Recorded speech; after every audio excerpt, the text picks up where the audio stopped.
I'm gonna give me the sign in 2 minutes.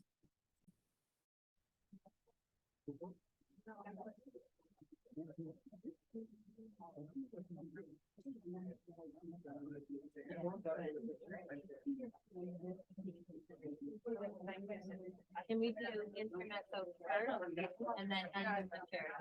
I just need a picture. Like, You know, Joanne is on. Joanne is on. I am. I'm having a hard time hearing.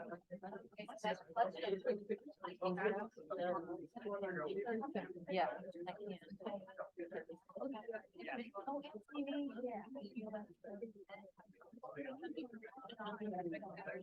Then I'm like, oh, I probably played too loud.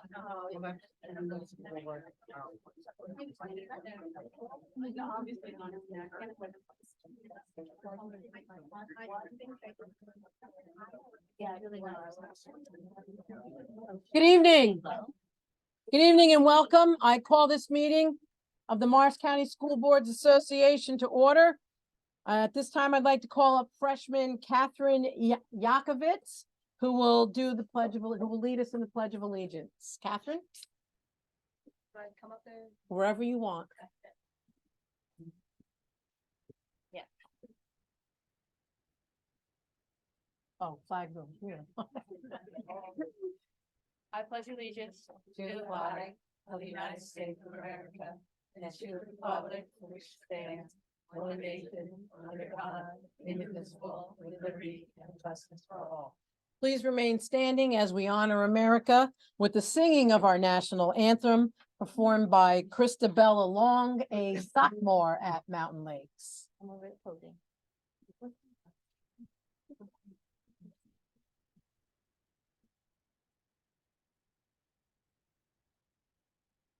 You guys can sit.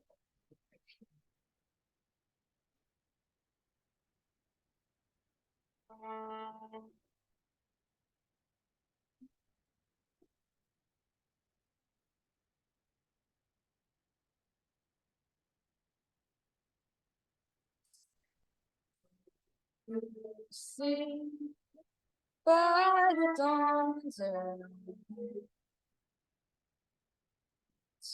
Friday we had the twilight's last and this was set bright stars through the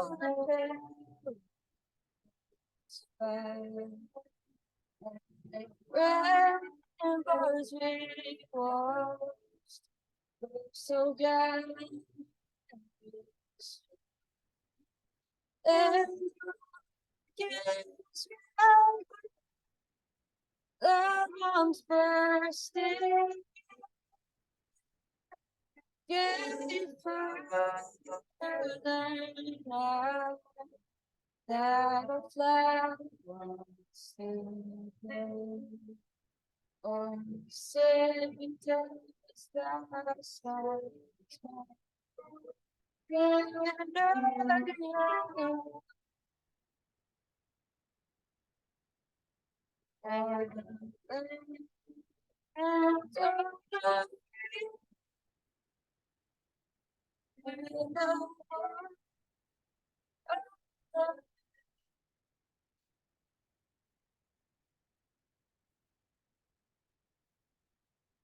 Thank you very much. And again, a very big Morris County welcome to everyone this evening.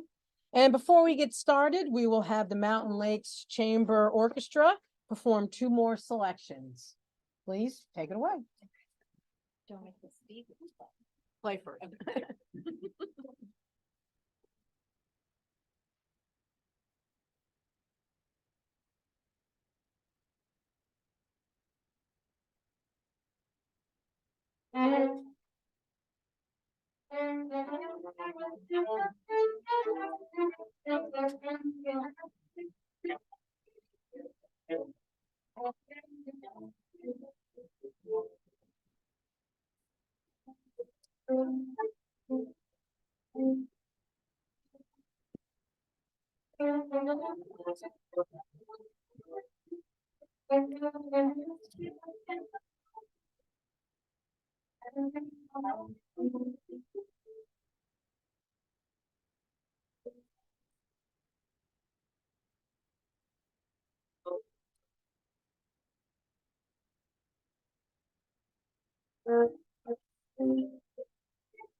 We have one more for you.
That was excellent. Thank you very much. And at this time, I'd like to ask Teresa Hill and Ryan Price to come up and introduce our players.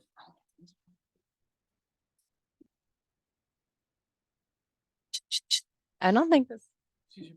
Okay, I don't know why that was. Doesn't even look real. It's not. Just for show. Okay. So my name is Teresa Kemp Hill, and I am the director of the Mountain Lakes Chamber Orchestra, the Mountain Lakes High School Chamber Orchestra. I also have the privilege of being the director of the middle school orchestra and the elementary school here. So I kind of get to run the whole program, and these kids never get rid of me until they leave. But I do just want to recognize every single individual up here, because when asked to do it, there was no, "Oh, do we have to? Oh, I gotta be there." It was, what time? I might have to come late because I'm running from this and I'm running from practice. It's the dedication to being involved in music and to sharing it, being willing to come up and share, being willing to sing the national anthem in front of people when you're not a vocalist per se, and your main instrument is violin. They just really impress me every day. These students, all of these students here get up and come into school and play music at 7:20 every morning. That's a whole period earlier. Yeah. Let me tell you, and they're not absent. They show up I'm there, they're there, and they keep me going. And so I just want to recognize each of them. We have Lucy Ludlam, she's a senior. Christabella, we'll do the hold applause till after the end. There we go. Christabella Lung is a sophomore.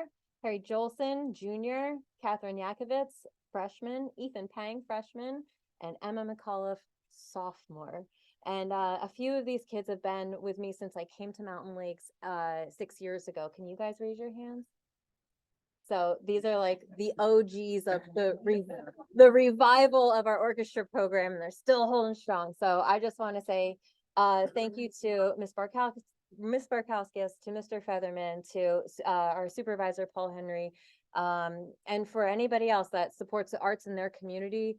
We wouldn't have jobs without your support, especially without your participation. So that's all I'm going to say. Thank you for listening. And this is Mr. Price. That was so well spoken. Mine's gonna be nothing like that. I'm Ryan Price. I'm one of the band directors here at the high school, and it's really great the chamber kids band. That was awesome. They kick butt. I appreciate these kids over here, all seniors, willing to kind of join us tonight, and we've kind of scrambled this together, and they did a wonderful job. So I just want to shout out Eric Moslitz on bassoon, Jonah Queso on clarinet, Carrie Lee on flute, and Sarah Jo on flute as well. They're amazing kids. Like Teresa said, we get here at 7:20 in the morning. I've been here for 12 hours. Coached a tennis match in between. It's been a great day. And again, thanks to all of you. Thanks to our wonderful administration for supporting the arts and allowing our kids to have opportunities like this, because this is a lot of fun. And hopefully you enjoyed it. So thank you so much for letting us be here. Thank you. Thank you.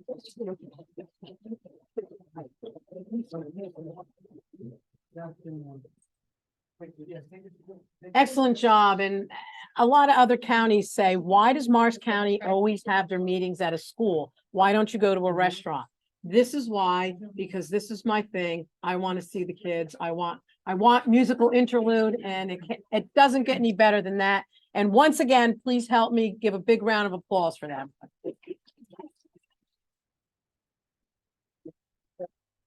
All right, as we move forward, I just want to say congratulations, Morris County. The New Jersey School Boards Association would like to congratulate Morris County, and that's us, that's all of us, on joining the exclusive 100% Club for Workshop 2023. Morris County joins two other members of the 100% Club, which are Union and Hudson County. And the 100% Club is exclusive to counties sending all their districts to Workshop 2023. As part of the elite group, the district members received the 100% Club ribbon to be worn at Workshop, and they are also recognized at the officers' reception. Being a member of the 100% Club is a way for counties to demonstrate their commitment to training and effective school governance. Well done. Very good job, guys. So proud. Thank you. Okay, as we move on. Here's our meeting by the numbers. It might not look it, but we actually had 40 persons registered for in-person, 36 virtually, and the following counties are represented tonight: Mercer, Essex, Camden, Union, and of course, Morris. We have 30 of the 41 districts represented at the meeting, either in person or virtually. Shows a great commitment, and I thank you for that. So again, congratulations. And before we get to tonight's main event, trauma-informed school communities, I'd like to mention a few county housekeeping items. Our next county meeting will be December 7th at Marsh Knolls High School. The topic will be defining boardsmanship in controversy. And please mark your calendars for November 4th. There will be a president's and vice president's breakfast at Rockaway Township Elementary School, and all details on both events will be coming out in upcoming emails. And finally, in June, when the county board of directors met, we committed to establishing a legislative committee, which will be led by our vice president for legislation, Michael Bertram. And it is our hopes that Morris County will take the lead on legislative updates.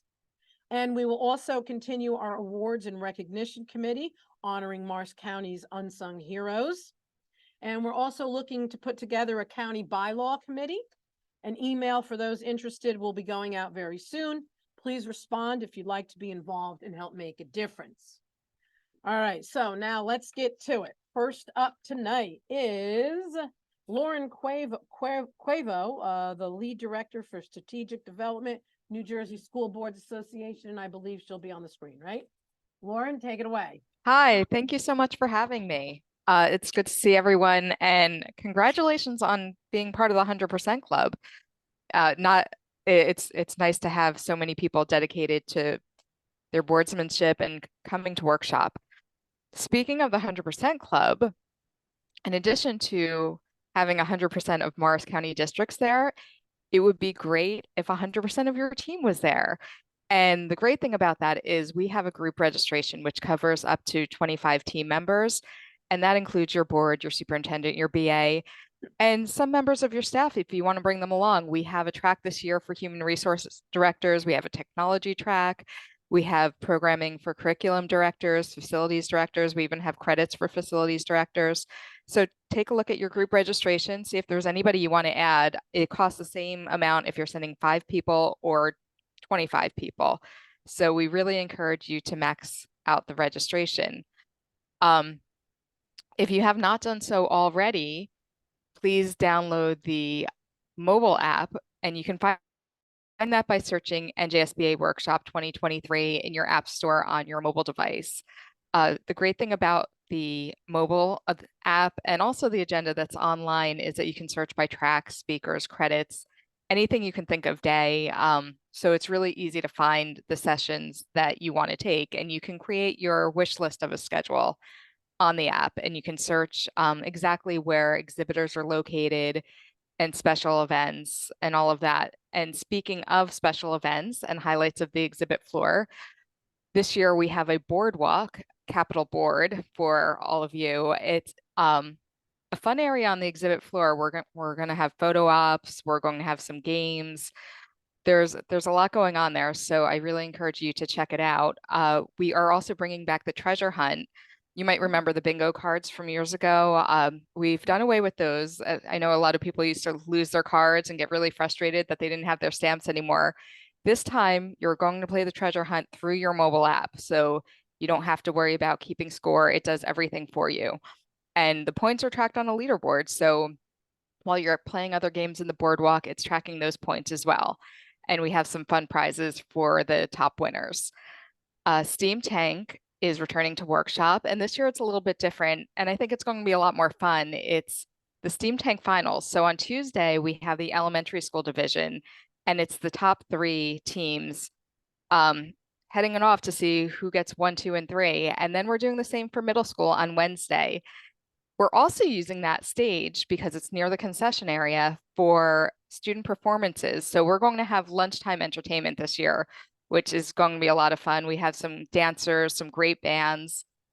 We are bringing a Power Skills arena to workshop for the first time ever. And Power Skills are more of self-improvement type skills. So team building, work-life balance, leadership. We're even having a drum circle, which is going to be a lot of fun. So team building through a drum circle. So I encourage you to check that out. And that is running throughout the day on Tuesday and Wednesday. On Tuesday and Wednesday also, we do have the free lunch again, and it's running from 11:30 to 1. So it's the same deal where you pick up your tickets at the NJSBA services area, the county cafe, and then you can get lunch at any of the concession stands. We added more concessions to workshop because we want to avoid the lines. All of the concession stands have vegan options and other options. So, you know, we are covering your dietary preferences. We also have more food on Monday. On Monday, it's strictly a training day. So Tuesday and Wednesday are the only days the exhibit floor is open, and Monday and Thursday are strictly training days. But on Monday, we have packed the day with training. So we have the governance program, Governance 1, running all day. But in addition, we have lots of other sessions starting at noon, and they're running until around 3:30. So if you're coming down, I encourage you to visit the sessions on Monday, and we have more food available for purchase on Monday also to avoid lines, and we want to keep you there. And so we have areas for you to eat on Monday. And last but not least, we have a workshop merch store this year. So if you go to the workshop website, which is workshop.ngsba.org, in the top navigation, there's something called the workshop.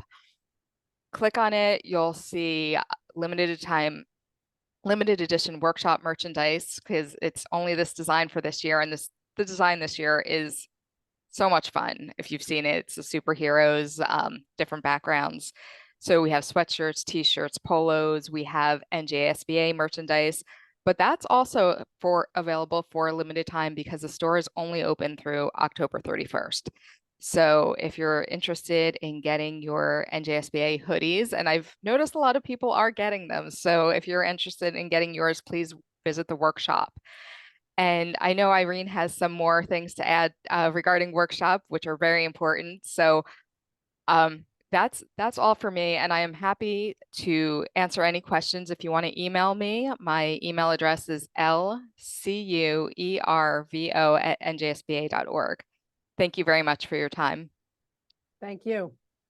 Okay, moving on. Greetings from New Jersey School Board Officers Association, none other than Morris County's own Irene Lefebvre, the immediate past president of this association and the state association. And board member of the year, Irene. All passed. That's all passed. So they said you're the immediate past president. So I said, okay, so I'll be around if you need me. They said, oh, no, we have a list. Anyway, the interesting thing that I think what you'll find interesting is the officers decided to approach county meetings a little bit differently this year. Last few years, an officer was assigned a county. So then you went to all the county meetings and you only got to see one officer 5 times, 6 times, whatever. That's boring. So we decided that all 5 officers will attend all 21 meetings over 2 years. We decided 1 year was a little ambitious. Okay, so over 2 years. So you will see all 5 officers over the 2 years. But you'll see some repeats because obviously if nobody else is coming, I'm coming. So you're stuck with me. But but the idea being that counties were only seeing one officer multiple times. Okay. And you have 5 officers who have 5 different jobs, 5 different responsibilities. So this way you'll get a chance to meet everybody. All right. And especially this year when we have 3 new vice presidents, it will be nice for you to have a chance to meet the new vice president of Ledge, of County, of Finance. Okay. So that's a little bit different. So just thought I'd pass that on to you. Other than that, they gave me a whole list of stuff, but you guys already know all the stuff that's on my list. So the other thing that I wanted to point out about workshop is that you will all go and attend the different training sessions that you're interested in. There's no doubt about that. And you'll do the floor and you'll see the kids performing because what good is workshop without kids performing? So yeah, you'll do that kind of thing. But I just wanted to point out a couple of my pet projects. One is the State Board of Education sends representatives. They do not hold a meeting, but they send representatives. They answer questions, some questions that are presented by, it's usually John Burns who does it, okay? But they answer questions from the floor. Last year, somebody asked the question, what's holding you guys back from filling all the seats on this board? And why are some of you still on the board when your attendance at the meetings is very, very spotty? Okay. I figured that they were all going to walk out at that point, but they didn't. They talked about it, okay? I figure if they can take that question and come back again this year, there isn't anything you can't ask them, okay? So feel free. I think that's an important one. One that I thought was amazing last year was the Ledge committee meeting where they brought in people from both sides of the aisle and sat them at the same table and asked the same questions, all right? Everybody was very civil. Everybody was very collegial. The questions were worded properly so as not to insult anyone, but to allow real conversation. And I think that if you can fit that into your schedule, it's worthwhile. We have keynote speakers, and those of you that are really interested in those keynote speakers are going to go to them. But the commissioner also speaks, okay? I think it's Tuesday around 12:30, 1 o'clock, something like that. I have always found the commissioner's speech interesting. She last year gave us insight into things that she was working with in the future, moving forward, okay? And I just think that it's worth going, if only so that we can hold her accountable if she doesn't do what she says she's gonna do. Okay, all right, for whatever reason. But if you go to a meeting later on and somebody says, well, I heard this, you can say, well, I was sitting there and the commissioner said X, Y, or Z. And if she's not doing it, then we should be in touch with somebody from her office. Or if she is doing it, we should give her a pat on the back because she said she was going to. So those are just a couple of my favorites, okay, that I just thought I would mention because they're not necessarily the most exciting ones, but they're worth going to. And for Morris County, your Morris County Ed Services Commission, Angela Velarde and Mike are going to do a presentation. I get to sit in on it, and they usually give me a page or two. But they that's going to be representing Morris County.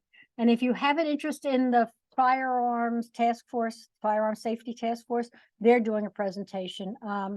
Ray and the couple of the guys are doing that, and it should be very well done too. So that's all I have for you. Anything you guys know me, you know where you can reach me. My phone number hasn't changed in years, so, and my email has never changed. So call me if you need me. All right. Thank you, Irene. Okay, next up is an update from New Jersey School Boards Association Government Relations Team, and that's Jonathan Bushman, and he'll be on the screen. Thank you very much. Good to see everyone. Hope you can hear me okay, Bernadette. Yep, you're good. All right, great. So I think Irene covered about half of my remarks, so I'll be pretty quick tonight talking about some of our great programs at Workshop. I'll provide a little bit more color on that.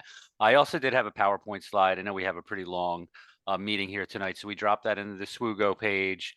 I'll drop that into the chat as well, and Rob will send that along as part of our follow-up materials as well, just because I want to make sure we move things along because we have a really great program. So I'll just give you some of the highlights that I wanted to touch on.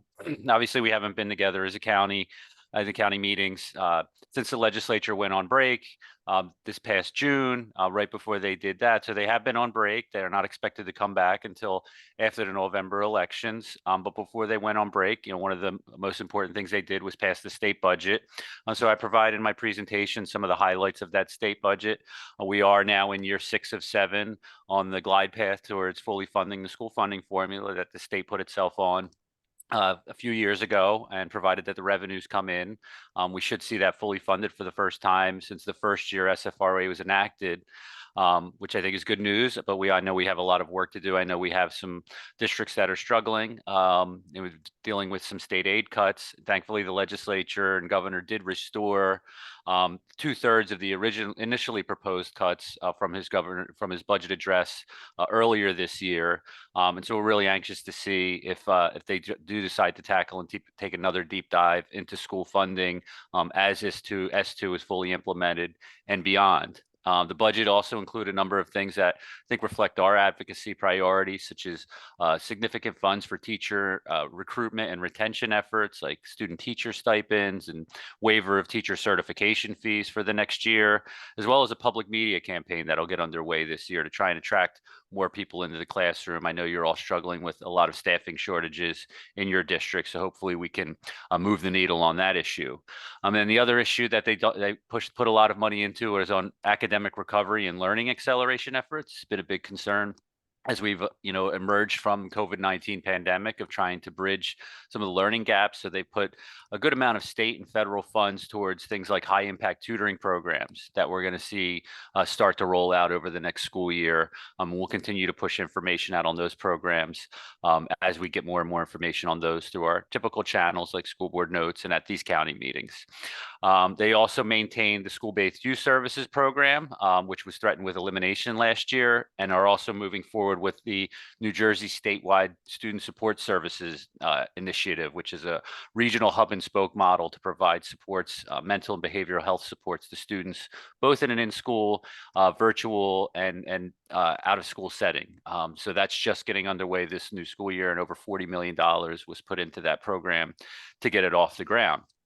A lot of focus on student health initiatives, things like they are going to put together a social media impact study. We've heard a lot about how smartphones and social media have had an adverse impact on students' mental health. So there's going to be a commission put together sometime in the next year, and NJSBA will have a representative on there with other education organizations to see if we can develop some recommendations in terms of how we can mitigate the impact of social media's impact on student mental health. So stay tuned for that. We also saw some unfortunate news over the summer with Lieutenant Governor Sheila Oliver passing away. She was a big proponent of public education, strong supporter of boards of education, and a frequent flyer at NJSBA events. She was the first Black woman in New Jersey history to become speaker, and was actually a former school board member. She cut her teeth up in the East Orange Board of Education very on in her public service career. So we certainly send our condolences out to her family and colleagues. Just about a month ago, the governor did announce her replacement. It'll be Secretary of State Tahisha Way, who will continue to serve in the Secretary of State role while taking on the LG role as well. In terms of some of the other things on the executive branch that I wanted to make you aware of that I think is really interesting is the state finally convened the anti-bullying task force that was established by law back in 2019. I think COVID essentially put that effort back on the back burner. But we know that HIB issues are something a lot of our members do have to contend with. It's an issue across the state that we've seen some really unfortunate events happen. So that task force finally organized and started its series of public hearings and public feedback collection just this week. Yesterday, they had an in-person hearing, and today they had a virtual hearing that our senior legislative counsel, John Burns, appeared at, and I monitored, trying to get a lot of good feedback. And they're apparently going to finish their work up by the end of this year and issue some findings and recommendations as well. But they are continuing to solicit public feedback. We put an article in School Board Notes a couple weeks ago and send out a blast email. So anybody who feels strongly about this issue, feel free to weigh in, because it's rare that we get these types of opportunities to weigh in and try and drive public policy and get our members mobilized to help drive public policy. In terms of looking ahead, as I said, the general election in November, they're all running under their new legislative district map. So some of you may be, sitting in different legislative districts come January than you are right now. Going to have a significant amount of turnover in the legislature due to a wave of retirements and people moving around from the Assembly to the Senate. And we could see some seats flip. Once November election's over, they begin the really busy, often unpredictable lame duck session, where they try and get as much done to the governor's desk before the 2-year session ends. So they'll certainly be keeping us very busy. And again, continue to read your school board notes articles. It's rare that a week goes by that we don't provide an update on what's going on at the legislature. And then in January 9th is when the new legislature comes in. So we'll have a lot of new faces to get to know and hopefully get some exposure between them and our membership as well. As far as workshop, the State Board of Ed panel is going to be on Tuesday morning. We just got another addition. We have both the president and vice president coming and 3 other sitting members of the state board. And then that afternoon on the keynote stage, we do have our legislative panel. It's looking really good. Fingers crossed they all show up. But we have the majority leaders of both the Senate and Assembly, Teresa Ruiz and Assemblyman Lou Greenwald. And then on the Republican side, we have the ranking member of the Budget Committee, Declan O'Scanlan, who appeared last year, and Assemblyman Eric Simonson, who is on the Assembly Education Committee, the Joint Committee on the Public Schools, and in his day job, he serves as a school administrator down in Cape May. So that's always a fun panel, and we've reserved a lot of time and more space for that this year. So I hope you can join us. Thank you as always. I'm looking forward to the program tonight. I'll kick it back to you, Bernadette. And again, best of luck, everyone, with a great school year. Take care. Thank you, Jonathan. Okay, at this time, I'm going to ask Rob to come up and we're going to do a presentation and we'll hear from Charlene via the internet. She'll have words of wisdom for us. Rob? Everyone didn't know Bernadette's birthday was on. Oh, God. You want to sing to Bernadette? My heart be still. Thank you. Happy birthday to you. Thank you. Your Bernadette. Thank you. I do appreciate it. I do appreciate it. Now let's get back to our regular scheduled programming. I believe Rob is going to have Charlene beamed in and we're going to have a presentation. Unless it's someone else's birthday, I don't know about.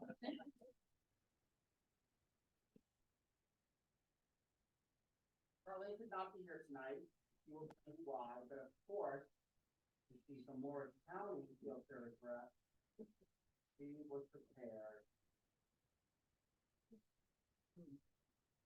Good evening, everyone. I hope you all had a great start to the new school year, and I'm so sorry I'm unable to be here with you this evening. I'm in Mendham Borough for their first night of strategic planning with the date set prior to this meeting. It's one of the many times I wish I could split myself in half. Last night, NJSBA held a candidates briefing presentation at Mount Olive High School for anyone running for the board in the northern region. We had over 50 people attend. This year, we're offering the program a second time on Wednesday, October 11th in Elmwood Park, with over 100 people registered, and are recording a webinar for anyone who is unable to attend either one of these sessions. So we really are trying to get to these, prospective new board members. Once the election results are known, we'll continue the training with 3 Rs as part of the December 7th Morris County meeting. I'm looking forward to seeing everyone at workshop in Atlantic City, so please come and try and find me. I'm so excited tonight to work together with Rob to share the presentation of the Board Certification Award to the Pequannock Township Board of Education. Before talking about the accomplishments of the Pequannock Township Board, I'll first explain the criteria for earning certification, which many of you know well because many of you have it. In a 4-year period, a board must complete 16 hours of training together, has a policy wellness check done to ensure its policies are up to date, and JSBA's Labor Relations Department reviews one of your bargaining agreements. Board effectiveness is demonstrated through the board self-evaluation and the governance portion of QSAC, and all the members must be current with their mandatory training. It's often asked, what benefit is there to a board becoming certified? So certification signifies to the community, to the staff, even to prospective board members that the board is a team interested in building shared knowledge, values, and a commitment to work together to improve student achievement. The Pequannock Township Board first earned NJSBA's board certification in 2004, again in 2016, and then became a Carolee Larson Master Board in 2017. As board members turned over, it was not realized that the certification lapsed. So this board took it upon themselves to do the hard work to be here today. It was not an easy journey. The board invited their community in for strategic planning, developed a governance code of best practices, had board retreats, and then had training in almost everything: policy, governance, curriculum, ethics, HIV, finance, and communication. The board's commitment to training is exemplified by their interest in immediately beginning the work to regain the Carolee Larson Master Board Award. So the board has to train together for 10 more hours over a 2-year period. The board is also committed to training as individuals. 4 of their members became certified board members as soon as they completed their first term and are continuing to work toward the next levels of certification. So I have to say NJSBA is very proud of the journey the Pequannock Township Board has taken to be here this evening to be recognized as a certified board. To the board members here this evening, plus any of their administrative team, you are invited to come forward to receive your plaque and have your picture taken. Thank you and congratulations. I'm going to turn it over to Rob and hope that I will see all of you at workshop. And then again on December 7th, if not sooner. So thank you, everyone, and I hope you enjoy the rest of the evening. All right, Pequannock, come on up.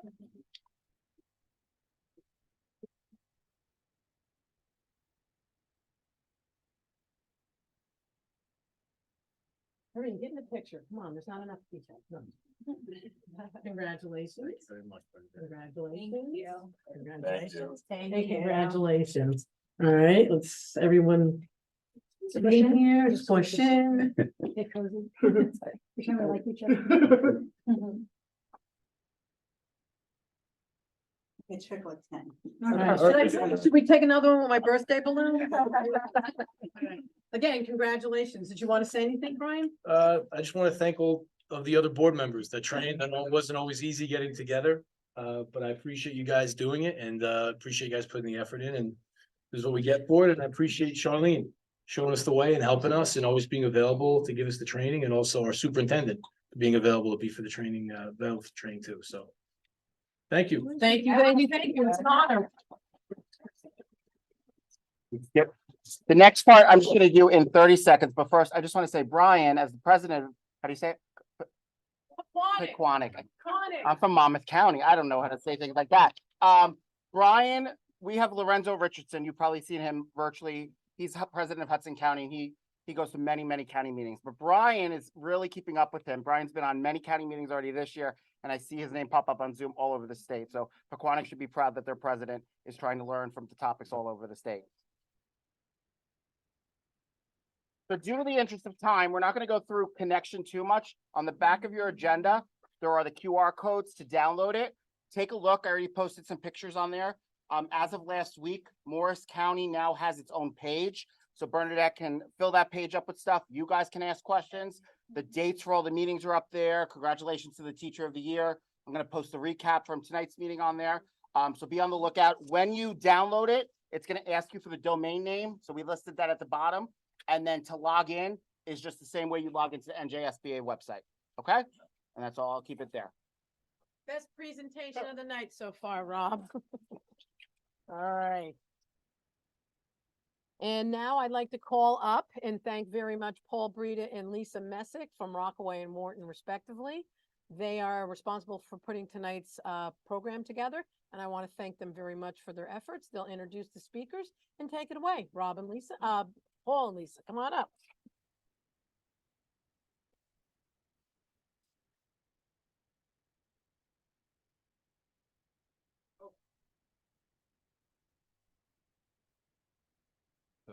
Okay, well, thank you, Madam President, for that introduction.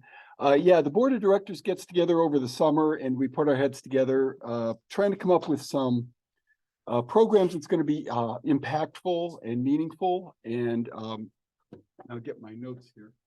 And so we're really excited about this program this evening because it's never been more important than now to make sure that we're thinking about all the kids in our schools. They're going through a lot. They've been going through a lot. So tonight we have two speakers to explain what childhood trauma is and why and how it can be addressed in our schools. First, Diana Grasalis is a longtime resident of Dover and a board member of the Dover Board of Education. Her volunteering efforts have included coaching soccer, past board member of Club Columbia, which is a cultural and social club. She mentors growing youth and advocates for anti-racist systems for equitable access.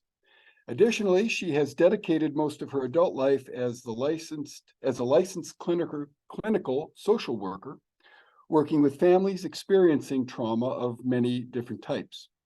She's passionate about helping others reach their full potential in her private practice in Dover.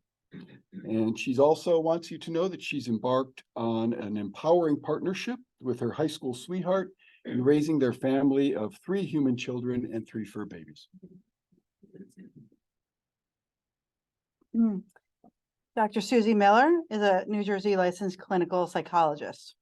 Over the past 10 years, Dr. Miller has served as a therapist and administrator of school and community-based programs at Rutgers University Behavioral Health Care. As a program director at Rutgers UBHC, Dr. Miller oversees the UBHC school-based programs throughout the state of New Jersey and plays a lead role in supervising clinicians and trainees in the APA accredited doctoral internship program at Rutgers. Dr. Miller also provides a variety of trainings for educators and parents throughout New Jersey on several topics, including trauma, anxiety, working with intense children, mindfulness, and social emotional learning. She has presented at several state, national, and international conferences. Additionally, Susie works in private practice, primarily with youth struggling with depression, anxiety, and trauma. To ensure the most efficient use of our time together, if you are here in person, please save all comments until the end. As there will be a lot of information, index cards have been placed at each table. Please take a moment to jot down your questions for easier recall. If you're attending virtually, please add your questions using the chat function at any time. We will have Rob Acera read them at the conclusion of the presentation. Please offer a warm welcome to Ms. Diana Gonzalez, followed by Dr. Susie Miller.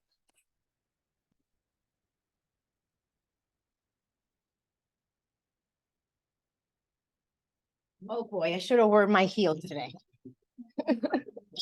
Good evening, everyone. Thank you for having me. I'm excited to talk to you about this very sensitive and really sometimes not fun topic. So let me get started here on my page. Give me 1 second. So as you heard, I have been in private practice since 2015. My name is Diana Grisales. I have worked for the past 19 years in a nonprofit and switched over to full-time nonprofit. And so I am here as a licensed clinical social worker, but also as a fellow board member in Dover. So it's double pleasure to be here. All right, let's see which one it is. So the arrow. So how do there we go. All right, so this is what we will cover tonight. Childhood trauma, long-term effects, and why in your school, and how is this actually happening? I wanted to share, yeah. Are you the one who's clicking or am I the one who's clicking?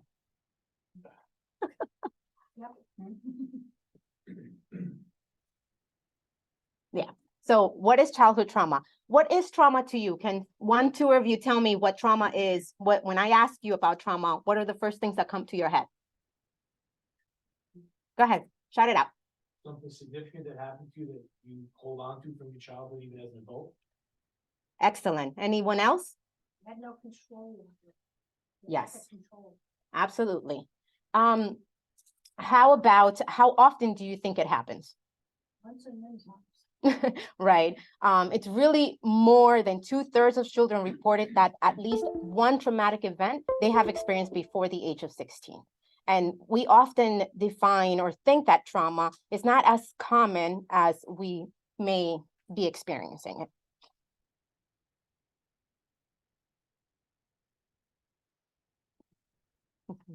Oh, just tell me.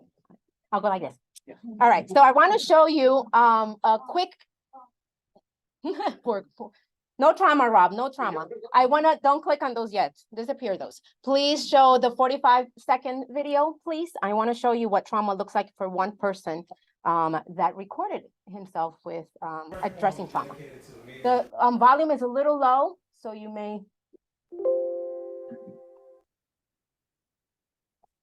First poem is dedicated to the millions of children who struggle each and every day with simple things and the struggles that they go through. It's called Cause I Ain't Got a Pencil. I woke myself up because we ain't got an alarm clock. Dug in the dirty clothes basket, cause ain't nobody iron to wash my uniform. Brushed my own hair and my own teeth in the dark, cause the lights ain't on. Even got my baby sister ready, cause mama wasn't home. Got us both to school on time to eat us a good breakfast. Then when I got to class, the teacher fussed at me, cause I ain't got a pencil. Thank you. So this is what trauma looks like. And often we think very differently of it. So it's important for you to see what trauma is from the person who has experienced traumatic events. I wanted, if we can go to the next one. According to the Archives of General Psychiatry, it happens more than you think, and it takes the form of war experiences, separation from a loved one, excessive residence changes, and that's really including migration. Disasters, right? Property damages, fires, accidents, falls, natural disasters, death, something that we experienced a lot during COVID, a lot of loss of life. It also includes health problems and life-threatening illnesses that our kids may be exposed to for themselves or even for their loved ones. Violence, school acts, community acts, right? Bullying, cyberbullying, and sexting. That's something that can be very traumatizing. As I hope you may all know, sexting is not legal for anyone under the age of 18. And so when it does happen, it could cause a lot of trauma to all the participants. Military stressors, we see deployment as something that may be honorable, but it's also very traumatizing for everyone involved. Parental injury, separation, and even the parental loss that may happen from that. Some of the areas that we see more common, right, or that we recognize more easily is education, medical, or emotional neglect, right? Truancy, a child chronically not going to school can be very traumatizing.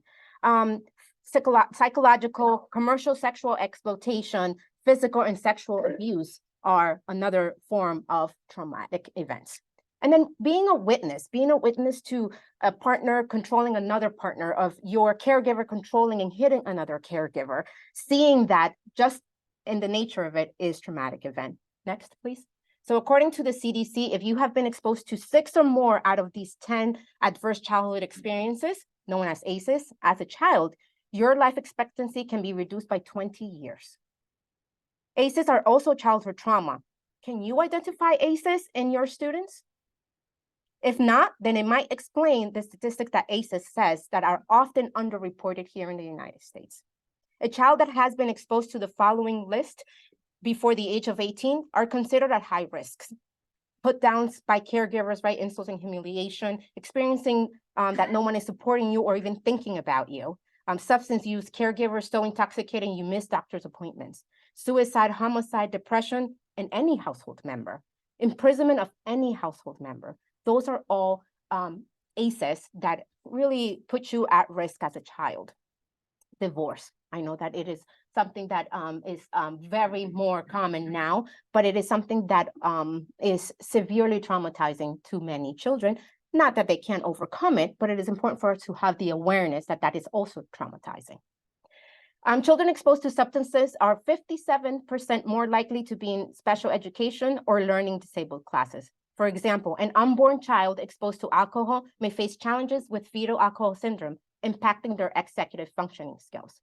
So the prenatal, postnatal, and epigenetics is important for you to also keep in mind that that can also be a form of trauma for our students.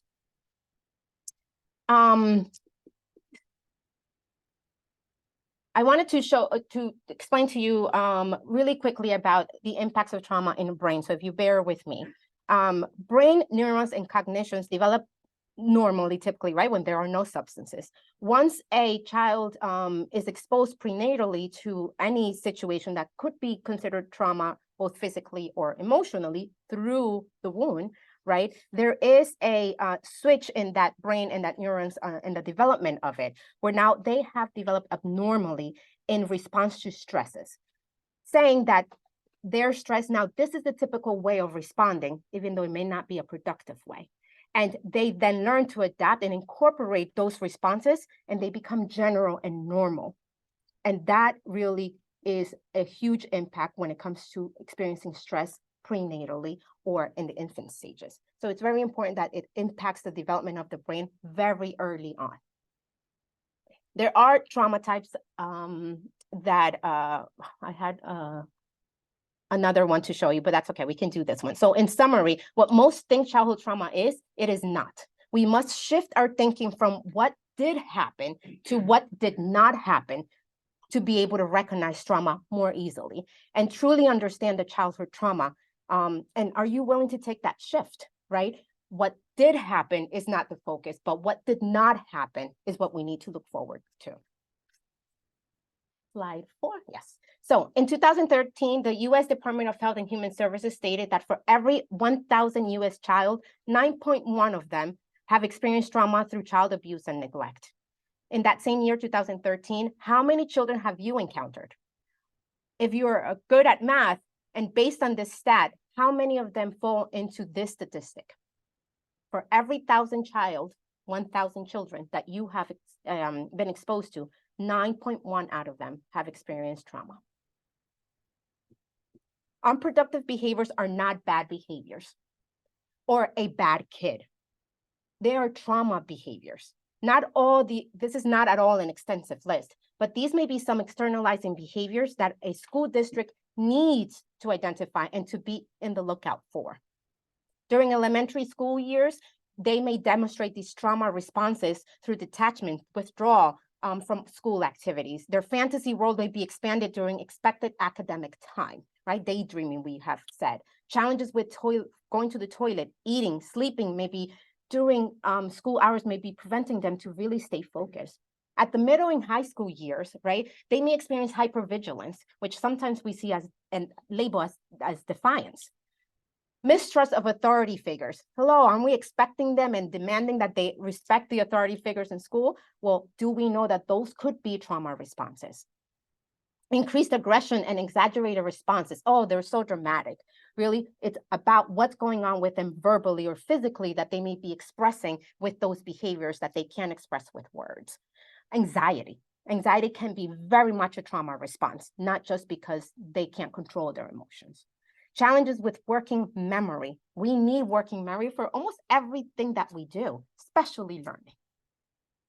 What to look out for in our roles, right? Trauma in children can be mistaken as focusing, as not concentrating, as depression, development delays, anger management difficulties, obsession with certain aspects of their routines, conduct disorders, bipolar. So we can talk about all those mental health labels, but it really may come down to the traumatic exposure and the traumatic behaviors that they're trying to communicate with you and don't know how.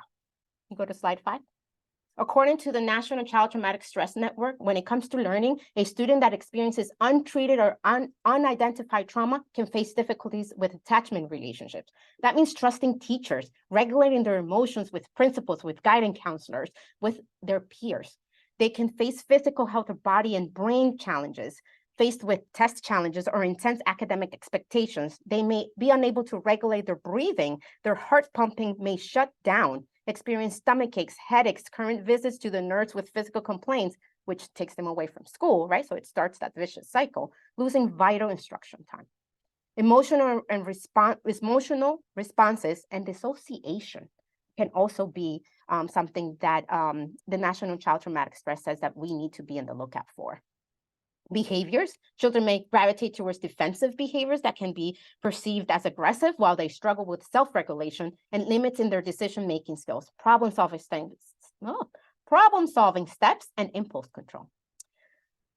Cognitions, thinking, and learning. What is it that we need the most at school? So they may face with constant survivor mode, right? Which enables their cognitions of the thought process that are not sustainable for proper learning habits. One of the things that I teach my clients is red brain versus blue brain, right? Are you in a reactive mode where you can't learn? In a blue brain, your cognitions allow you to listen. When you cannot switch from red brain to blue brain, then that's something that causes a lot of challenges in daily functioning.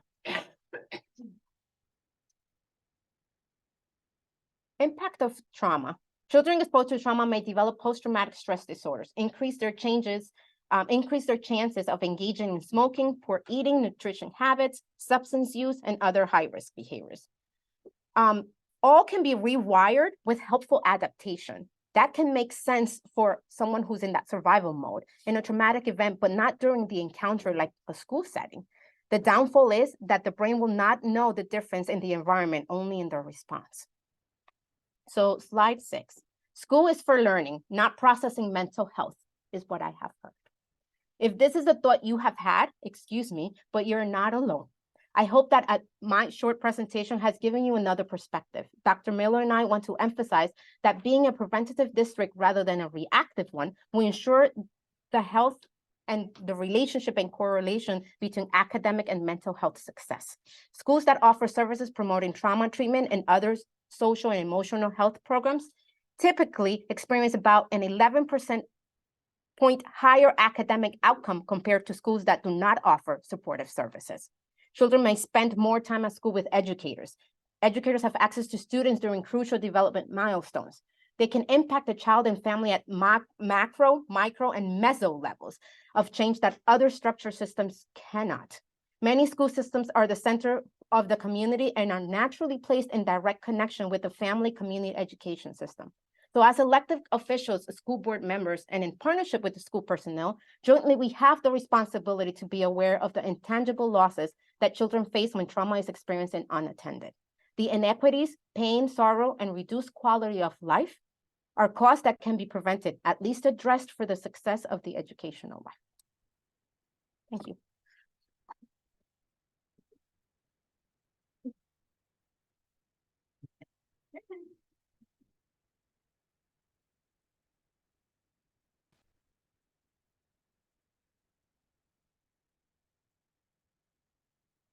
Good evening, everyone. My name is Dr. Susie Millar. I'm a program director at Rutgers UVHC in the school and community-based programs. Can you all hear me okay? Yeah, okay, great. So I'm really excited to be here today. We actually partner. I think it's working now. Never mind. Just kidding. So we're excited because we actually get to partner with 2 of the Morris County schools, and that's how we got the invitation to be here with you all today. So through Rutgers UBHC school and community-based programs, what we get to do is create programs directly in the school system. So we're able to take mental health services and then put them into the school buildings. So when I first started at Rutgers UBHC 12 years ago as a doctoral intern, we had 2 school-based programs in the state of New Jersey. I want to just preface that I'm not talking about school and community as the youth development or school-based youth services programs that are through DCF. We do have 2 of those that we run ourselves as well. However, what I'm saying is through UBHC, we only had 2 programs in the state. Now, 12 years later, we are in over 40 different districts throughout the state. So the idea is that schools across the state are really recognizing the importance of bringing mental health services into their buildings. Schools are where the students spend the majority of their day. So they're spending most of their time in your buildings. And it's important to be able to capture these things as they're happening and being able to put resources into place. So we're finding that more than 20% of children and adolescents have a mental health concern, more than 20%. And that's the ones that we know. The truth is there's still a lot of kids that are going undiagnosed or have tips and tricks that they've learned to kind of be able to maintain their functioning. And those are kids that might go under the radar. But of the kids that we know, more than 20% of them are experiencing a mental health concern that needs services. It's working? All right. Let's see how long. Let's see how long. So yeah, Rutgers UBHC, especially now that we are part of the RWJ Barnabas system of care, we are the largest behavioral health services provider in New Jersey. And as I mentioned, we are in over 40 districts throughout the state. We're now in 15 different counties. So what we do is we bring in staff with expertise in a variety of different areas, and that staff is housed directly in the school buildings. So kids don't have to go outside to access the services, they can access them directly in the schools. And the nice thing about UBHC that I love is that we don't come in with a cookie cutter model. We create programs, we create models to fit the needs of every community. Because the truth is every community looks a little bit different, right? So a school in Dover compared to a school in Rockaway, they're going to look different. Their needs are going to be different. So our ability to come in, really kind of evaluate what are the needs of this district, what are the needs of these youth in the community, and then develop programming to fit that need. Our program is comprehensive. So because we are part of this larger level of care, not only are we able to meet the needs of the students in the buildings, but we're able to then help them access our continuum of care throughout the university. So we have access to our own inpatient unit, partial program, IOP, outpatient programs. So we're able to then connect kids with the appropriate levels of care that they need.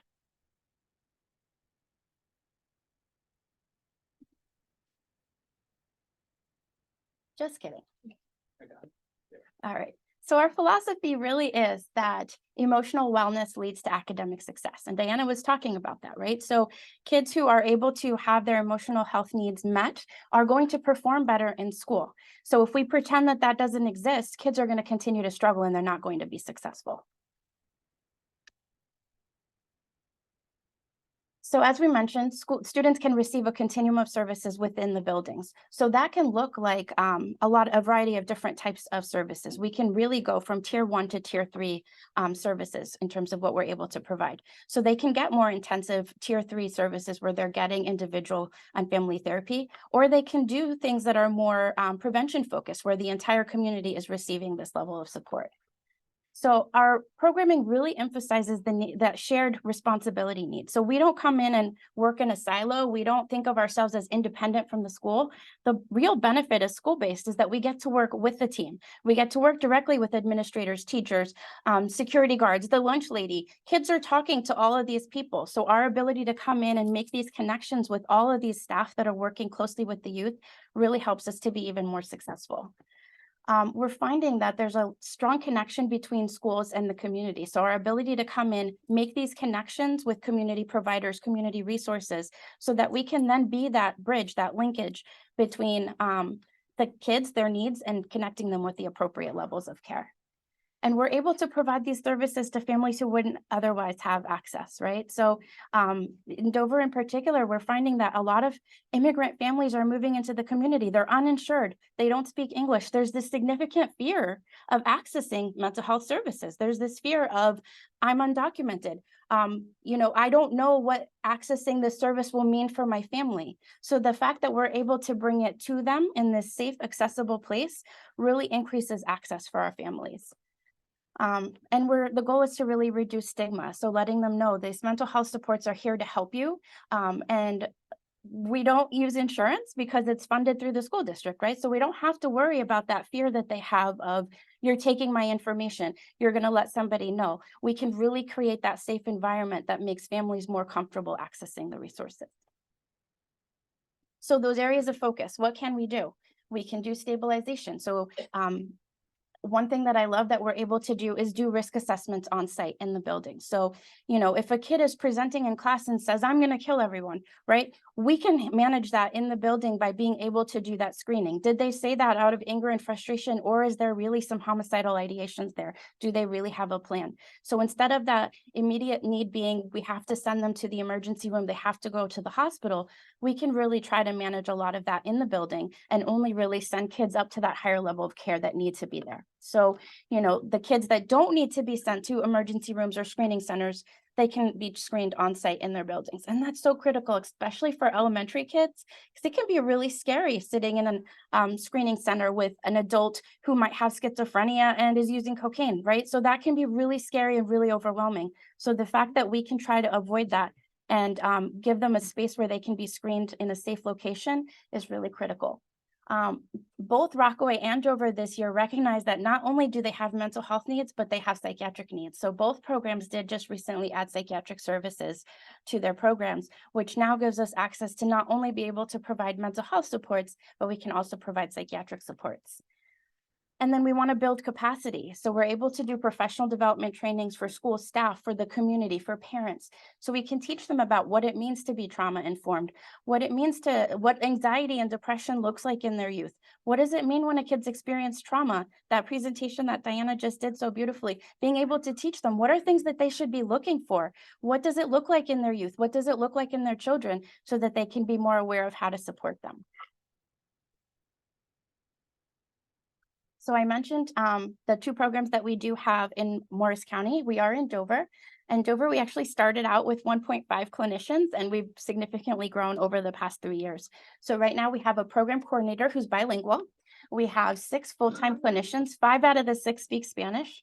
We have a youth development coordinator that's able to do a lot more of that prevention programming. So resources that are going to target all students, all youth. A part-time doctoral intern that's there 3 days a week and is able to hold a caseload. And as I mentioned, that psychiatric service.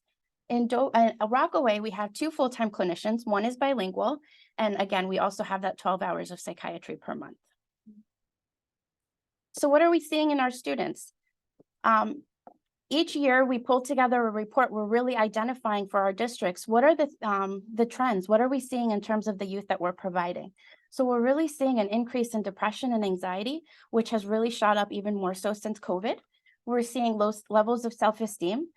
Kids are really struggling with connecting with others, difficulty with peer relationships, that anger management, behavioral concerns. They're having difficulty with frustration tolerance. They're having ability with managing conflict with their peers that was significantly impacted by them being home for such a long period of time. So these are all things that our kids are still reeling from. They're still struggling with these things. In terms of environmental stressors, we're seeing family stressors. I mentioned we have a large population of immigrant families. They're dealing with a lot of different things. There's families where you have 5 families living in one apartment where they're sharing a bedroom, right? So these are all significant stressors that they're experiencing. Academic difficulties. Some of our kids are still struggling to kind of bounce back after that time. I myself have a 9-year-old who COVID happened his kindergarten year, and we're still kind of trying to play catch up. He's in 4th grade and he's still struggling with his reading. And he's in a 2-parent home where we love and care for him and provide a lot of resources. Our kids are still struggling. Transition issues. Being able to transition, we have kids that are coming into district who haven't been in school for 5-6 years, right? They've missed complete education for 5-6 years. And now they're coming into our buildings, not knowing English, not having any resources, having experienced significant trauma. So being able to target these kids and offer these resources in the safe space really gives them a fighting chance. And then I mentioned trauma. So COVID happened and it really created a situation where now we've all, even if you've never experienced any type of trauma, you have now experienced trauma. So even though we were all in that same storm, we were all in completely different boats, right?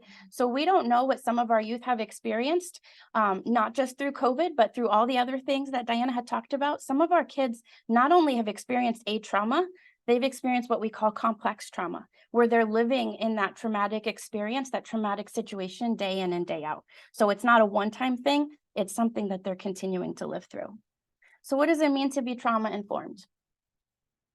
There's three components that we think of when it comes to creating a trauma-informed school, or creating trauma-informed care. So we want to make sure that we're creating a safe environment. Our kids have to feel safe in our schools. We want to make sure that we're building relationships and connectedness. If they're coming into our buildings and feeling like they don't have that relationship with people, it's going to be hard for them to feel comfortable, be able to make those connections and really thrive. And then supporting and teaching emotional regulation. So being able to help them manage those big emotions that they're experiencing, frustration tolerance, really teaching them these skills. So just like we would with an academic tiered intervention, we have the same idea when it comes to mental health. So that tier 1, this is creating safe environment and promoting healthy and successful students. So this is for all kids. So that can be something like an assembly or a program that we're bringing into the building, right? So this is something that we're targeting all the students, being able to provide this resource to everyone. Tier 2 intervention, this is early intervention. We're starting to catch kids as things are happening and starting to put things into place. So that might look like having them participate in a group or an SEL intervention or a classroom presentation, things like that. Tier 3 intervention, that's when we're really kind of targeted intervention. So this is for specific students who have significant needs, and we're able to provide individual, group, family therapy. We're able to make those connections to higher levels of care if they need it. So if they're not able to be safe and not able to be maintained in the school setting at that moment, we can connect them with a partial program where they're there 5 days a week during the day, getting more intensive services and then transitioning them back. So we can really try to meet that need. So when it comes to being trauma informed, it's really important that everybody in the organization understands what trauma is and how to really target and support these youth. So in both of our Morris County programs, in all of our programs really, a big part of it is doing that professional development. So we can come in and talk to staff about what is trauma, what does it look like, what are some things they should be paying attention to when it comes to their students. And this is, again, like I mentioned, there's a lot of people that interact with the students within the building. So it's not just counselors and child study, right? It's teachers, it's security, it's custodians, it's the lunch lady, right? It's everybody. All of these people are involved in really supporting these youth, and these youth are going to find different connections and they're going to talk to different people. So making sure that everybody really understands what does trauma look like, what are some things that they should be mindful of, really helps them to make sure that they're connecting the kids with the right level of support. So, when it comes to being trauma informed, again, the idea is that we want to adopt a trauma informed approach that means all people at all levels of organization really understand. So when you think of universal precautions for physical health, right? Same idea. Universal precautions for mental health, for trauma, means that we're assuming that the child has had an experience. And if we walk in with that assumption, then we're going to be more mindful of how we treat them. Remember, part of being trauma informed is to make sure that we're creating schools where kids feel safe. So if we walk in with this universal precaution of being mindful of how we talk to every student, we're going to be more aware of the services and the things that they're exposed to, and really try to limit re-traumatization. So the idea is we really want to shift the paradigm from asking what happened to asking what happened to you instead of what's wrong with you. Remember, trauma didn't happen. It doesn't mean that they did anything wrong. So when we see these behaviors, Diana talked about a lot of those behaviors, the assumption automatically is like, what's wrong with you? Why are you acting this way? Why won't you stop it? Why can't you focus? Why can't you pay attention? Why are you acting out? The truth is that something happened to this child that has led to this reaction. So if we shift the focus of what's wrong with you to what's really happened to you, then it helps us to take that blame off of that child and helps us to see them as somebody who's been injured, who's experienced a trauma. And if we start at that level, then it's like, okay, let's work together to really help support you.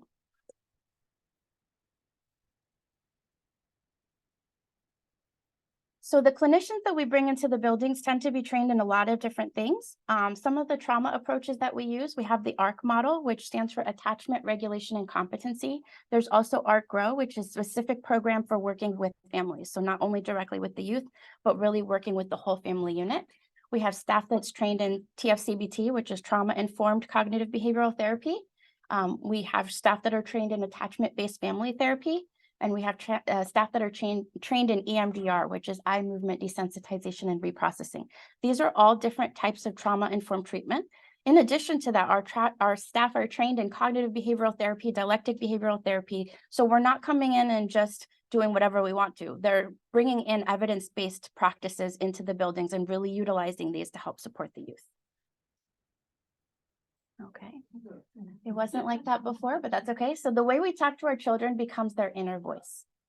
So being mindful, again, that universal precautions, the way that we talk to our youth, the supports that we provide, kind of walking in, assuming that everybody's had this experience, lets us talk to them in a way where we're going to make sure that we're supporting them. Again, removing that what's wrong with you and shifting it into what's happened with you, what's happened to you, how can I support you? And last but not least, you as board members are really instrumental in supporting the staff that's in your buildings. So in order for your staff to be able to take care of the youth, we need to make sure that we're taking care of them. So we've talked about that we do a lot of professional development. There's a lot of programming that we're able to put in place, not only to take care of the youth, but also to take care of the staff so that they're present enough to take care of the youth. We need to fill them up so that they're in a space where they can then fill up and support our students as well. That's all I have for you. Thank you so much. Yeah.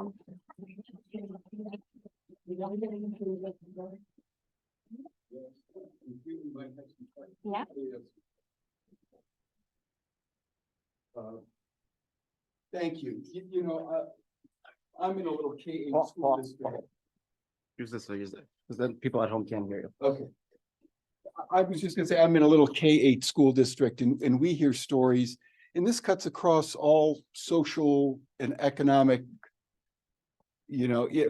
factors as far as the kids who we're talking about. And not only just the kids who experience trauma, but then also, are they disrupting class?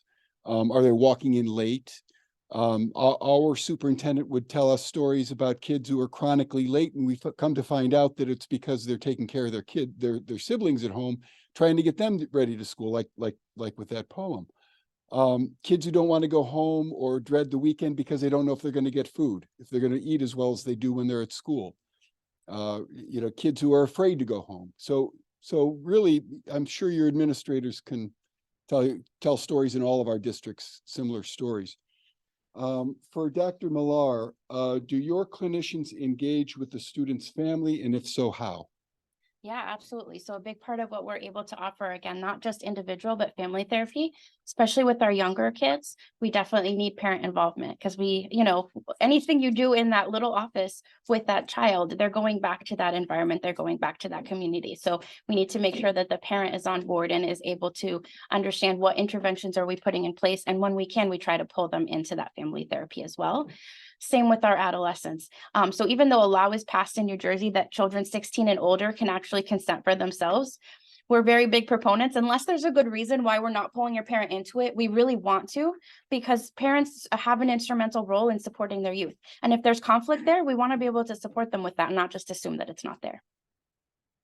Great. Thank you. I had a question about the program, and Dover's program especially looks very extensive.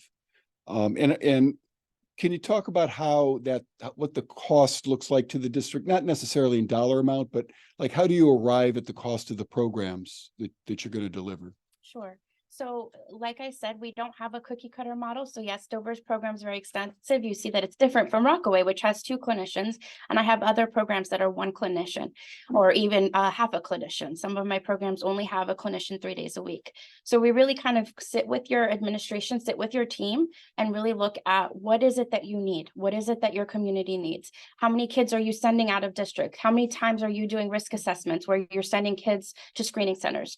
And really kind of using that data to decide what is it that you think would be most useful. If you're in a larger district, having one clinician spread across the K to 12 is going to be challenging. We're going to be more limited with what we can provide. But smaller districts, we can try to manage that where they're split between two buildings. So cost is going to depend on the services that are in place. So depending on the number of clinicians that are needed, are we adding psychiatry? Are there other resources that are needed? That's going to really impact the cost.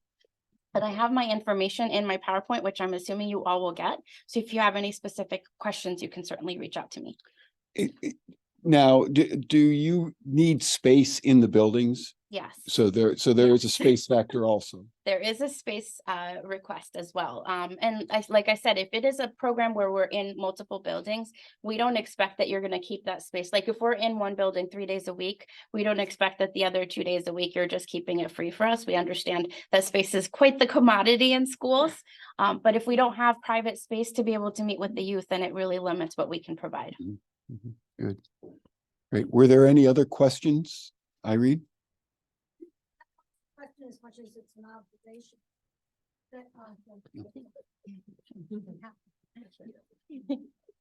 I think in our county and probably in other places, it's easy for us to think in terms of socio and economic situations and not think about good, what we see as good things, which to the child can be very children being raised by grandparents, children being raised in foster care, children who have been adopted, children who were adopted when they were old enough to remember not being adopted,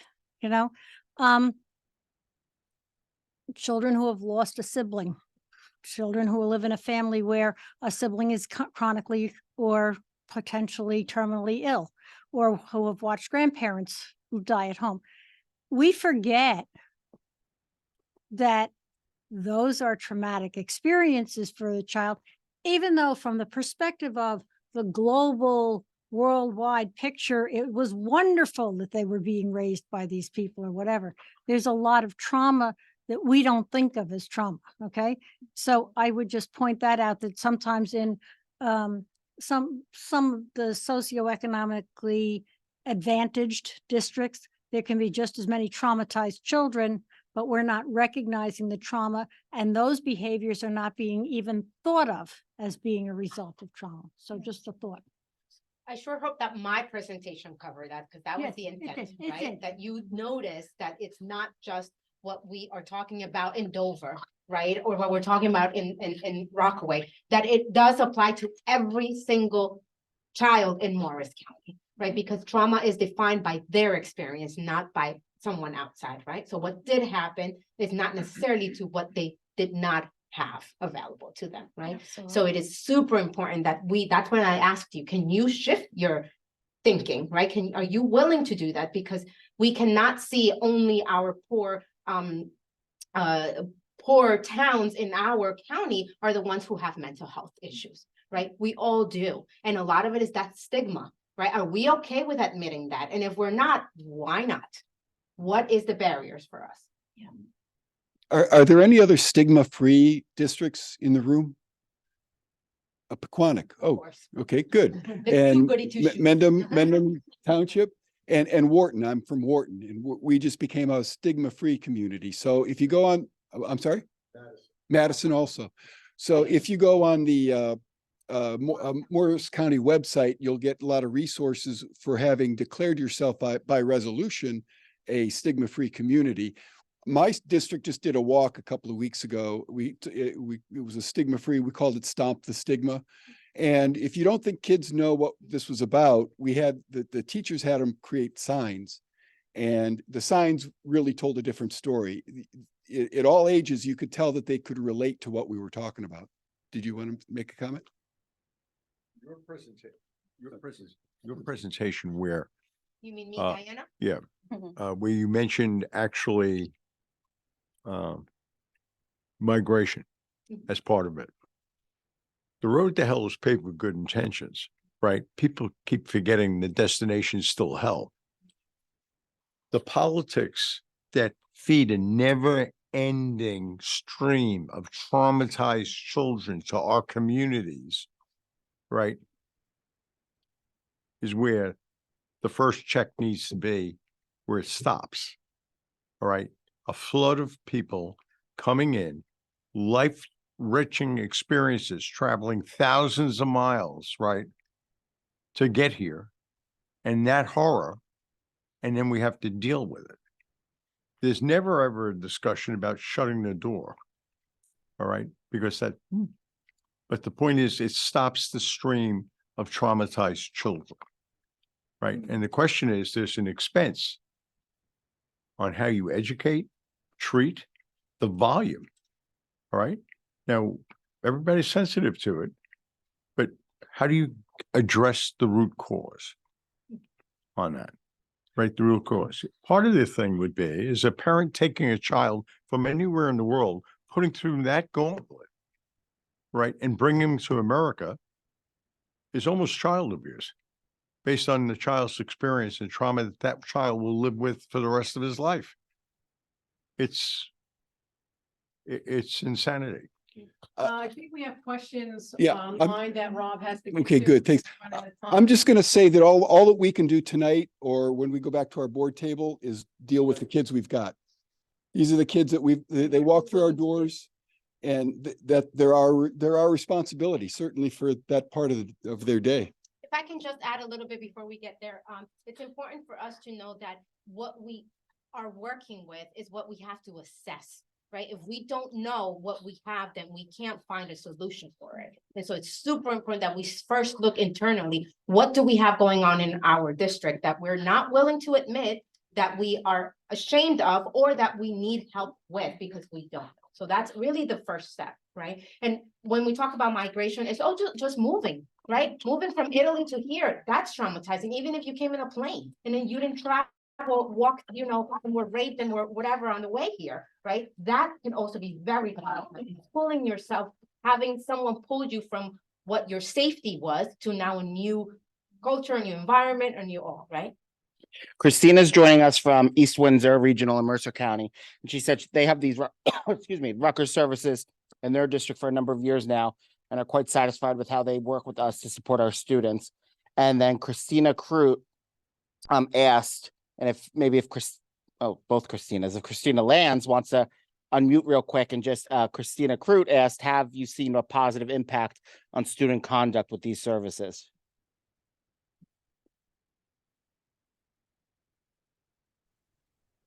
Hi, yes, it's been a little bit of time since we received an update from Student Services. But the last time we did, we definitely saw a positive improvement. We did see an uptick recently in the number of families in the community that were using the service. So definitely been helpful across the district, across all elementary, like K through 12. I wish I had more data in front of me to give a more detailed answer. Apologies. I didn't actually look at the full agenda before we started this evening. I just wanted to pop on in and see how everyone was doing in this county. So just wanted to pipe up and say that we definitely are satisfied, and we've seen an increase in usage, and that we have seen a positive impact.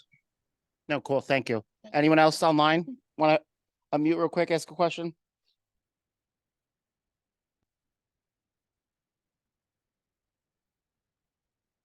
Oh, and Christina Crute's actually from Mercantville in Camden County. So we have our visitors asking questions. No, thanks. I think that's it. Okay. Any other questions in here before we close it out, Susie? I just wanted to make a statement. Oh, I have a big one. Okay. I just wanted to make a statement in support with the migration issue, is that you don't have to be coming from another country, because let's say even within the United States, I mean, I grew up in Newark, and part of what do you call it? Your parents making more money, getting into better towns. I mean, we went from Newark to Clifton to West Orange, and you leave your friends behind, and some people can't get past those things. So it's like trauma is That's still migration. exactly, but it's a different. So it was just Thank in you. support of Thank that. you. Someone else has the hand up here?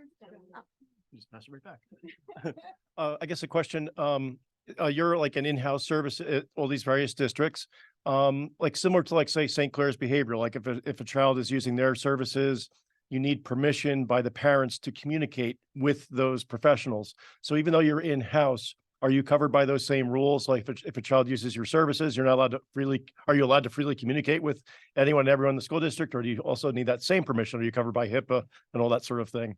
It's a great question. We were absolutely covered by HIPAA and we definitely need that permission. And we're really mindful. Some kids want us to be able to share more information because they love that we're in the school. We could talk to their teachers. We could talk to their counselors. Others are going to be more private and that's okay. And our schools have really respected that boundary that our kids set and their families set and been willing to work with us. One way around it is like using some of that prevention programming. So even if there's a kid that they're like, they really need your service, but they're just not going to buy into it right now, we can put them in a classroom presentation where we can then target all of the kids in that class or do a full school programming. So we try to kind of work around, and then once they're 16, then we can open them with their own consent. So Great. we try to work around it. Thank But great you. question. Thank you. Thank you. Thank you. Does anyone have any? turn it out. One more time, time, then we'll go in the room. And if I can just put someone on, throw under the bus, someone who knows about the successes of the Dover program, maybe Dr. McLaughlin, if you can speak a little bit to what you've seen. He's like, but I'm giving you time. They can answer. Maybe you can think about it and we can come back to you. Let me get this question online, then we'll go to you and then we'll go here. Thank Go you. ahead, Rob. Go ahead, Naja. Thank Naja? you so much for presenting. My name is Naja Allen, and I'm on the Board of Education in Rahway. And where we see a majority of our students, our school district is majority minority. So what do you say for certain staff or teachers who may not have had that much communication with people who look like them and their families, and if they may feel frightened or not know how to deal with them? Does the program help implement that too into the schools? Yeah, absolutely. So we work with you. I mean, like Diana said about a lot of things, we meet you where you're at. So some of our programs will say, hey, we have a predominantly white staff, but our kids are predominantly not, right? So then we work with you and say, all right, so what do you need training on? What can we provide to you? We have some districts that come to us and say, we need you to hire staff that specifically speak this, right? So like in Dover, I mentioned we have a predominantly Spanish speaking staff. In some of our buildings, like in Edison, I have staff that speak a variety of different languages. I have somebody that speaks Arabic, Gujarati, Hindi, Spanish, Portuguese, because we are having a community that speaks a variety of different languages. So we try to meet the need by educating staff as much as they're willing. Sometimes it's more of that individual one-on-one conversation with a teacher that's really struggling, or a full faculty presentation. And then we try to meet the need by providing staff that'll also kind of match what your community looks like. Great question, Naj. Thank you. Thank you. Thank you. Thank you. Before Dr. Miller, go ahead. Yeah, actually, you were thank you, by the way. It's been a fantastic presentation, very informative. And I was curious, when you go into a district, and how do you evaluate the needs of the district? Is the district saying, I need this, or is there some data points that you use or surveys? How do you start to That's a know? great question. And honestly, we've had both. We've had some districts that we walk in and they're like, this is what we need. And sometimes they're right. We walk in, we give them what they asked for, and that's exactly what they need. Other times, like for example, I had a district who were like, we only need you 2 days a week, and we just need you to do individual therapy. And then we were doing like 4 risk assessments a day. So then they're like, actually, can you be here 5 days a week? So sometimes they're spot on. Sometimes they, we have to start somewhere. So we give them what they're asking for, and then have these ongoing conversations.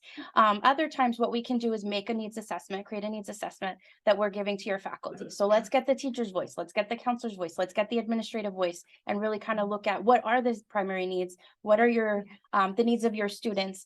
Some districts say, can you also do that for our parents? And we've done surveys for parents as well. We've surveyed students. So it really depends on the district and what they're asking for and what they think they already know and what they want. And then we kind of are constantly tweaking. So even if we come in with this, that doesn't mean we're pigeonholed into it. As I mentioned, in Dover, we started with 1.5 clinicians, and now we're up to a team of 10 people, right? So in another district, two days a week, we're there 2 days a week, and now within 6 months, we're there 5 days a week now. So they're constantly having conversations about what's working, what are the needs, how are we meeting that need, do we need more staffing, do we need to shift what we're providing, things like that. Thank you. Okay, this has been a wonderful presentation. I'm sure we can have questions all night long, but I do want to give Dr. Miller a few minutes if you'd like. McLaughlin. Huh? Dr. McLaughlin. My apologies. I'd like to give him a few minutes and then you guys can close it out and then we'll move on to Paul with the next update. Thank you. I don't know how much more I can add to what's already been said, but I have had the great opportunity, and I know that we have representatives here from Rockaway. So I was in Rockaway when we invited Rutgers to come to Rockaway, and certainly have been in Dover for the last 5 years watching this program grow. But I want to go back and say, because I think it's just important to emphasize how important this is for whatever district you are in. Way back in 2001 in Cranford, we brought in a clinical service similar, it wasn't Rutgers, but very similar to Rutgers, because our high school students, we had a cadre of high school students that we recognized who were not coming to school, who were home, who were cutting, self-mutilating, exhibiting suicidal behaviors. And we wanted to be proactive and work with those students and support them. And so a clinical model was put in place. And just like Susie just said, we began it thinking we could work with 20 kids because they said that's going to be our caseload, 20 kids. We had 20 kids, then we had 20 kids in a waiting list, and then we had more. And then our middle school said, we need to do it. And that was back then, which means that trauma has existed. It's always existed, and it's always in the back of that. I certainly had trauma in first grade, but that was more related to the type of education that I was receiving at the time. But in reality, we all bring that. And if we have that inhibition there, there's no learning that can take place. Yes, it was a Catholic school. The other piece, the aspect, though, I do want to mention is all of these services are 12-month services. They are not 10-month services, because these students can't just go home for the summer and give up their supports. And the families truly need the supports. And that's one of the things that we saw, is that families said to us, we see the problems too, but we're not equipped to deal with it. How do we help, our own kids in home with home-based issues, and also trying to support the school? So we have seen absolutely a tremendous impact. This year was the year we added the psychiatric services. And that's really important, because having access to a reliable medical doctor who can assist on that side is really important. And when you deal with a cadre of professionals who are outside the school, when there are school-based issues, it's very difficult for that to manage. So we are really excited about adding that program. I'm excited to see that Rockaway also added that component. This year too, coming back to the financial piece, I just want to mention a couple of things about the financial piece. We do have a school-based youth program that provides some funding towards this. We switched from a homegrown one to Rutgers, which I think was really a big step. So that helps with the funding. During the time of ESSERS, we used that as a bridge. So we used ESSERS funding for that. But of course, as we all know, that doesn't last. So you have to build in some continuity. But the efficiencies of not sending kids out, not bringing in evaluative services, that can help. And more, we are seeing some grant opportunities. There's been mental health grants. We wrote one to the state to offset. It's not cheap, just like anything in education. It isn't cheap to do it. But what we are seeing, that it makes the difference in a student being able not only to be successful in school, but just to be in school. And so it really is a big investment that we feel will pay dividends. We also know that for a lot of kids, sometimes the mental health issues really manifest after they graduate. So there are so many stories, which I'm sure all of us here know, about those high performing students who seemed like they were on a good track, and then their freshman year of college, things blew up. And so that's a piece of it too. So those are just the things that I would add. And again, we we could just continue to grow. And it's a good thing. I want to share from our faculty and from our administration how valued this service is. They for them, I think it has made a huge difference. When you talk about the wellness of staff before, Diana, part of the wellness of staff is knowing that their kids' needs are going to be met, and it's not all on them. Because I went through an education program. I didn't have any therapy background, and teachers, if they're the only ones, if they're the Lone Ranger, they feel that they have to do it, and having that support really makes a difference. Thank you so much. Yeah, really, thank you. That's perfect. I had a text come in. Do you know if any of the title money can be used to fund this? Yes. Title monies can. Yes. Okay. Thank you. All right. So that was pretty summative, but I'll allow you guys the final words. No, we're Anything? good. No, Thank we're you good. so Thank much. you for having us. Keep traveling on. Thank you very much. That was an excellent program, and I want to again thank Paul Breed and Lisa Messick for putting this together. Outstanding. And at this time, I'm going to ask Paul to come up, who is our representative to the Board of Directors, and he's going to give a very quick update.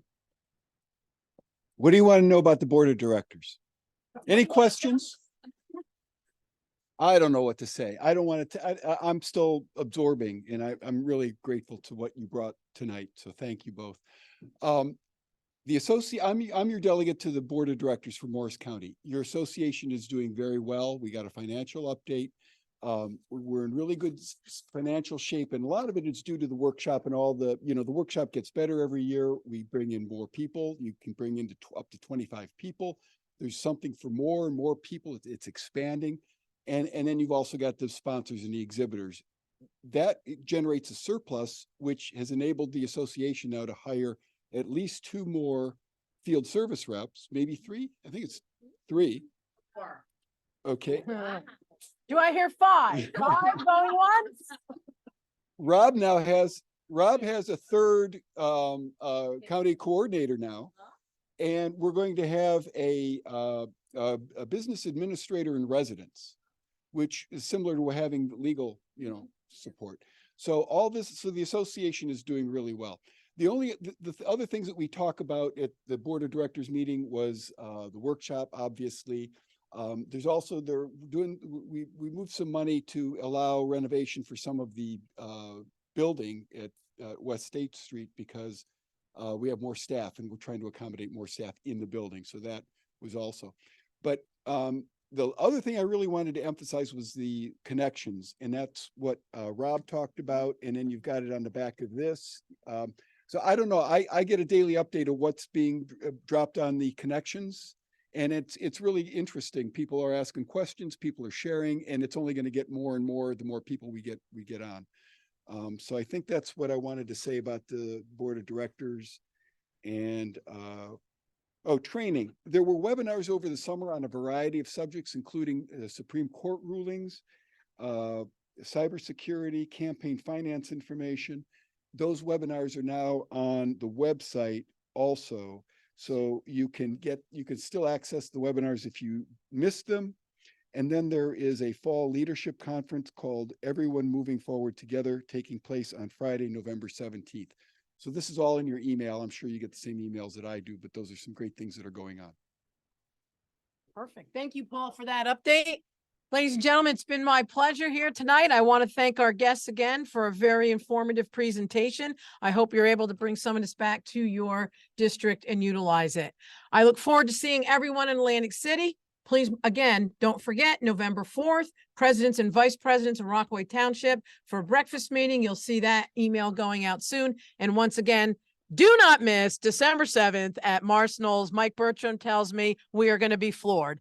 Once again, thank you to Mountain Lakes for everything they did for us tonight and that wonderful music interlude. Thank you. Good night.